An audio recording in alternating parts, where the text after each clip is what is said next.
este video vamos a explicar nuestro proyecto de física para este semestre. Vamos a explicar dos tipos de circuitos, el primero, contador, y el segundo, medidor de agua. Así que empecemos. Un contador es un circuito digital que se utiliza para contar eventos o pulsos. Cada vez que reciben una señal de reloj o pulso, los contadores incrementan su valor, lo que permite realizar un seguimiento de forma secuencial. Son esenciales en aplicaciones que requieren que lleve un registro de tiempos, eventos o ciclos, tales como relojes digitales o controladores de procesos. A continuación vamos a describir los materiales. El primero se llama puerta AND, es como un filtro lógico, solo deja pasar los sí, cuando todas las entradas son sí, o sea, si todas las condiciones se cumplen, pasa la señal. Segundo, el decodificador de 7 segmentos. Convierte la salida binaria del contador en señales que activan un display de 7 segmentos, mostrando los números de 0 a 9 con un formato legible. Tercero, el contador. Es el componente principal que registra y cuenta los pulsos o señales de reloj, incrementando su valor a medida de que reciben las señales.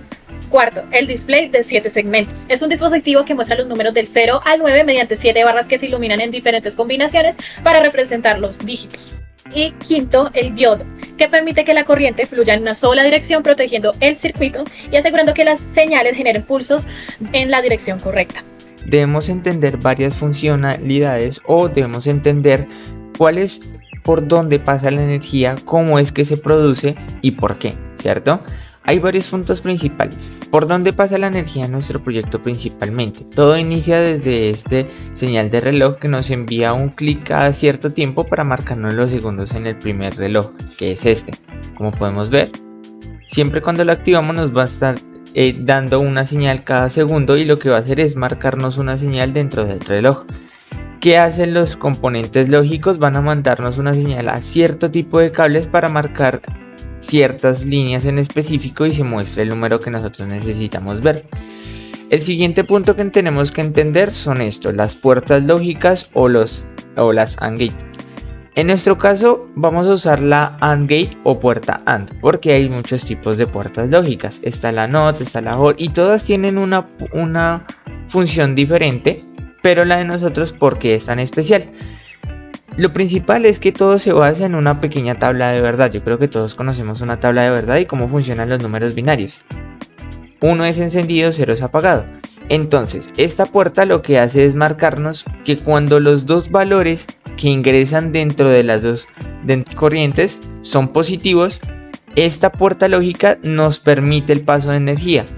Pero si son diferentes o de por sí los dos están apagados, la puerta no nos va a permitir el paso de energía. ¿Cómo nos damos cuenta de eso? Como vemos, se van marcando ciertas líneas. Aquí se da la entrada de paso de energía, pero no pasa porque una es positiva y la otra es negativa. Pero hay un punto en el que las dos nos marcan que es positiva y es cuando nos permite el paso de la energía. Y nos va a llegar aquí, nos va a marcar cuáles son los números que corresponden cada que este llega a su límite, que es 9. Y cuando llega a 9, entonces nos permite el paso de energía, llega aquí y marca el siguiente número. Lo mismo pasa con este reloj. Este reloj va a llegar a cierto límite y en un punto nos va a mandar una señal que va a ser transmitida a través de este cable. Va a llegar a este repetidor y nos va a mandar la energía para que no se pierda y llega a este componente lógico. Este componente lógico hace la misma función de los otros y nos manda la energía para que se empiecen a marcar los números. Vamos a ver que cuando llegue a 6 va a permitir todo el paso de la energía por este cablecito, va a llegar aquí y nos va a empezar a marcar el número y así sucesivamente hasta que la energía llegue a este reloj. Ahora vamos con la segunda explicación, que es sobre el medidor del nivel del agua. Es un sistema diseñado para monitorear y mostrar la cantidad de agua que se presenta en un tanque o en un contenedor. Estos circuitos se basan en sensores que detectan la altura o nivel del agua y generan una señal que puede ser procesada y mostrada por un display o por medio de luces LED. Llegó el momento de explicar los materiales, así que empecemos. El primero es la batería. ¿Qué es la batería? Es la fuente de energía del circuito. Proporciona la corriente eléctrica necesaria para alimentar todos los componentes del sistema, como las luces LED y los switches. Sin una batería adecuada, el circuito no funcionaría. Segundo, son las resistencias de 220 ohmios, en donde allí se tienen en cuenta 5 resistencias. Las resistencias limitan la cantidad de corriente que fluye a través de los LEDs y otros componentes para evitar que se quemen por un exceso de corriente. Los 220 ohmios son valor común para circuitos con LEDs, ya que aseguran un flujo de corriente adecuado para un brillo óptimo sin dañar. Tercero, los switches, que en este caso son 5. Los switches funcionan como sensores manuales o simuladores del nivel del agua.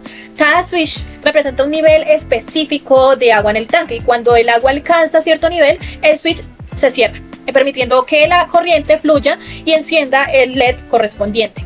Cuarto y último, los LEDs, que son 5, uno azul, 2 verdes y 2 rojos. Los LEDs son las señales visuales que indican el nivel del agua.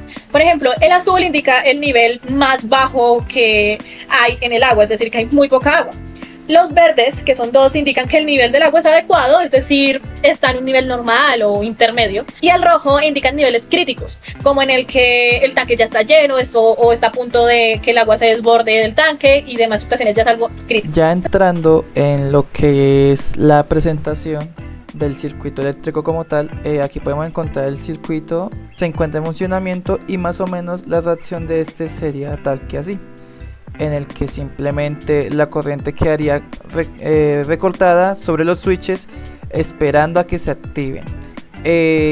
Prácticamente la función de estos switches es de que cuando el agua toca uno de los sensores de cada switch, este se cierra automáticamente permitiendo el flujo de la corriente, haciendo que pase por la resistencia para no quemar el LED y de ahí lo marca representando que el nivel del agua llega acá.